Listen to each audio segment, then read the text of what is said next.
Exercise 7.6. I0 is the intensity of light existing between two cross Polaroids kept with their axes perpendicular to each other. A third Polaroid is introduced between them. What must be the angle between the axis of first and the newly introduced Polaroid to get the maximum light from the whole arrangement? Now this is your arrangement. Okay. Now here, this is an unpolarized light. The unpolarized light with intensity I is passing through two polarites. These are the first two polarites. Now these two polarites, this is the first polaroid and this is the second polaroid. Now these two polarides are kept at an angle of 90 degree with each other. Okay. Now the light coming out of the first polaroid is having intensity I by 2, that we are going to take it as I0. I0 is equal to how much? I by 2. Now we are introducing another polaroid in between the first polaroid and the second polaroid. Okay. Like this.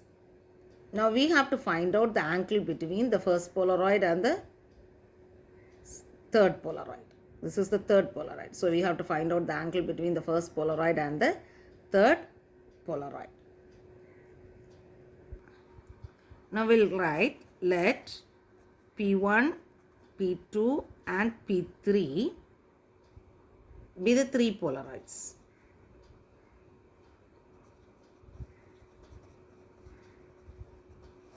Okay. Now theta is the angle between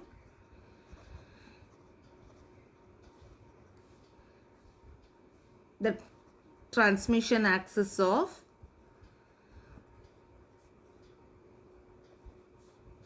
P1 and P2. Okay. Now we have to find out the angle between P1 and P3. Okay. The question says, what must be the angle between the axis of first and the newly introduced polaroid to get the maximum light for the whole arrangement? Okay. So we can take, let 90 minus theta is the angle between P1 and P3. Okay. Now, let I be the intensity of unpolarized light. Okay. I0 be the intensity of emergent light from polaroid P1. So we can write I0 is equal to I by 2. So the light coming out of the first polaroid is having intensity what? I by 2. Okay. Now for our convenience, I'll make a small change here. Let I0 be the intensity of the polarized light. Let I1 be the intensity of the light emerging from the polaroid P1. Okay. So this is I1 is equal to I0 by 2. Okay. I2 be the intensity of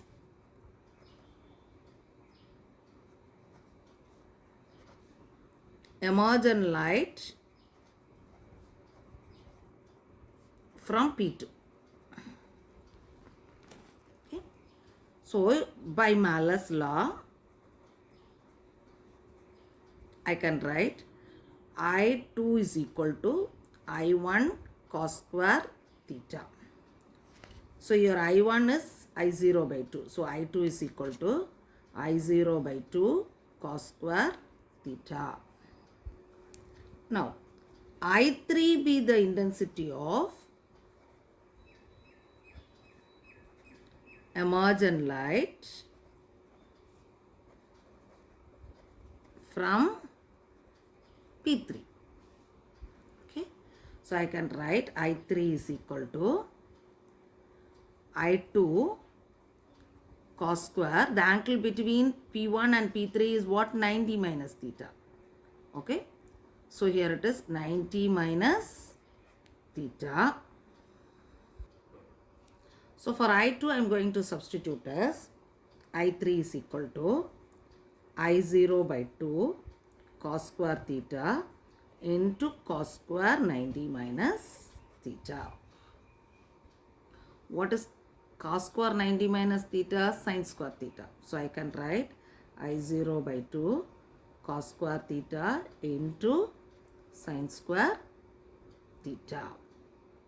Okay. Now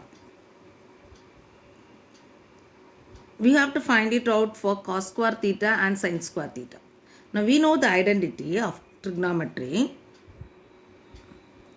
Sin 2 theta is equal to 2 sin theta cos theta. So what is sin square 2 theta? Sin square theta is equal to 4 sin square theta cos square theta. So from this we can write sin square theta cos square theta is equal to sin square 2 theta by 4. So this we are getting from the trigonometrical identity. So we have done, that is I3 is equal to I0 by 2 sin square theta cos square theta. This is the formula, we have got it. So I am going to use it here. I3 is equal to I0 by 2 into, for sin square theta cos square theta I am going to use sin square 2 theta by 4. Okay. So which is I0 by 8 sin square 2 theta. Okay. Now I am going to divide this by I0. So I3 by I0, that is 1 by 8 sin square 2 theta. Now when this is maximum, it is maximum when sin square 2 theta is equal to 1. This is maximum when sin square 2 theta is equal to what? 1.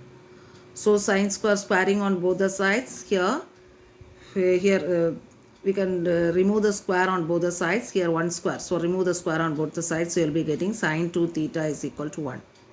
Okay. So when sin 2 theta is 1, that is 2 theta is equal to 90 degree. So what is the value of theta? Theta is equal to 45 degree. So the angle between the first Polaroid and the third Polaroid is how much? 45 degree.